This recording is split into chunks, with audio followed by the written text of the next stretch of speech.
Now, the families of two men killed by police in Zandspruit yesterday are blaming cops.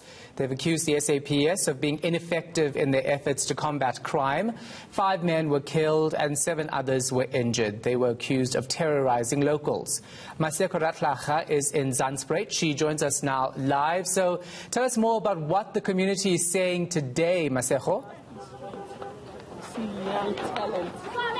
Well, Shahan, the community pretty much saying the same things that they were saying yesterday in terms of their sentiment against the police station, particularly the Honeydew police station. They say that police didn't do anything before this incident happened to make sure that the community would be protected. We saw, for instance, during the time that the Minister of Police, Begikele, was releasing those crime statistics last week, Friday, that the Honeydew police station is mentioned in quite a lot of the categories of crime that the minister was talking about or alluding to last week. So the community here saying that they do report cases, but police either say that they don't have vans or say that they cannot reach the area. So they feel quite left behind in terms of communities that are looked after here in terms of crime. I'll give you one incident that happened, Shahan, that I was told about by the aunt of that young man who was confirmed dead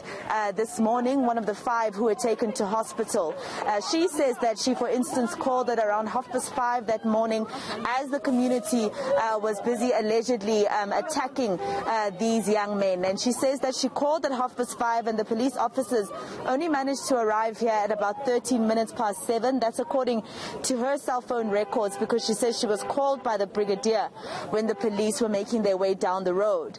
And she says even when they did arrive in those 2 police vans, they didn't approach the crowd that was busy attacking.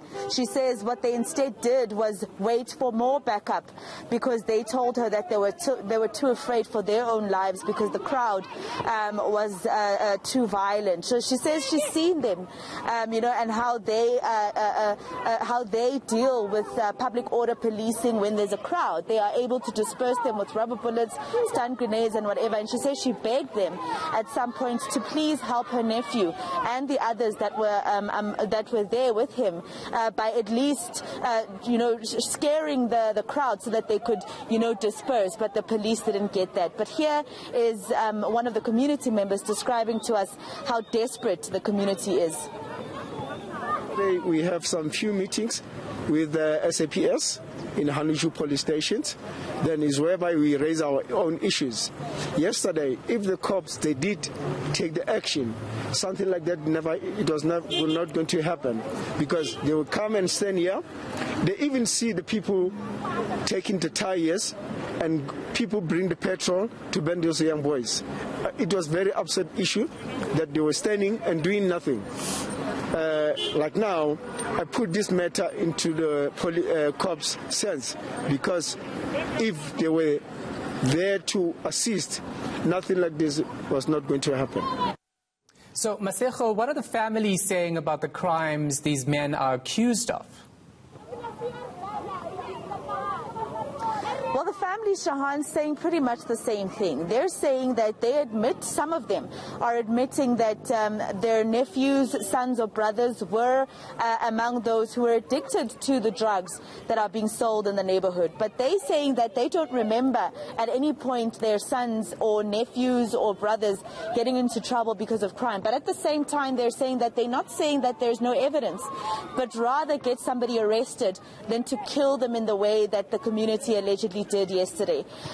There's one father that I spoke to earlier today. His story is different, Shahan. He says his son was a working man. He had just come back from work on Wednesday rather, when the community members were going to one of the guys that they are accusing of selling drugs. And his son usually leaves his house keys apparently with this man.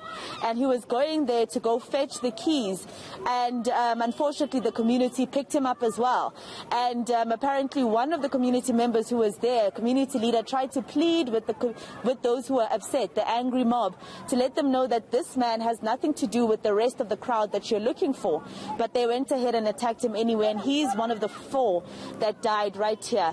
But here is one of the other family members describing how painful it was, this whole incident, and how painful it's been for them. And then the other lady came out. She said, oh, there's the other guy who took out 200 rand so that they must go and buy petrol. And I called the brigadier. I said, Brigadier, please, we need more cops, please, because they say they send someone must go and buy petrol, actually. So they're going to put petrol on those boys. Please, I'm asking you, please. He said, okay, I will send backup again. And then, I tried to call him again. He said, just imagine the brigadier telling me, do I want to put this police in danger? Masego, what I find so surreal is actually seeing the activity behind you. Men were beaten and then burnt alive right where you're standing, yet there are kids playing there as if nothing's happened. That's exactly what's been baffling me as well, Shahan. I mean, outside of here, I know that community members will be approaching this field a bit later on. Some of the leaders are actually scattered around here because of the visit by the MEC of Safety in Gauteng, Faith Mazibuko. But, I mean, look at this. These children are just going about because, I mean, they are not part of what happened with the elders yesterday, and they are using this field for the purpose that it was for, which is a soccer field. And they've been playing here ever since yesterday, actually, Shahan, when I saw them play here while the fire was still going on, not so far away from them. That was quite something to look at. And as you can see, I'm still ducking the balls, the ball that they're playing with. But, it's one of those situations where the children are basically just stuck in between. I heard one of them yesterday actually coming back from school and telling her friends that the shoes that were still burning there are her uncle's shoes, and that she had to quickly go back home in the morning because she was called. But of course her mother told her she's a child and she must go back to school. So it's one of those situations. And this morning, actually, at some point, Shahan, you saw the families. So in African culture, in some cultures here in Africa, you'd have to go to a place where a person took their last breath to go pick up their spirit. And that's what some of the families were doing here today at that corner while these kids were playing here.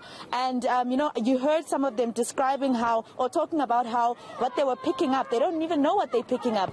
It might be somebody's remains as well because of how those men were burned so badly yesterday. So it's one of those situations, really, Shahan. And I think the community is trying to pick up the pieces, but it's going to be quite a long time because they're torn between each other and there's a huge void between themselves and the police in Honeydew.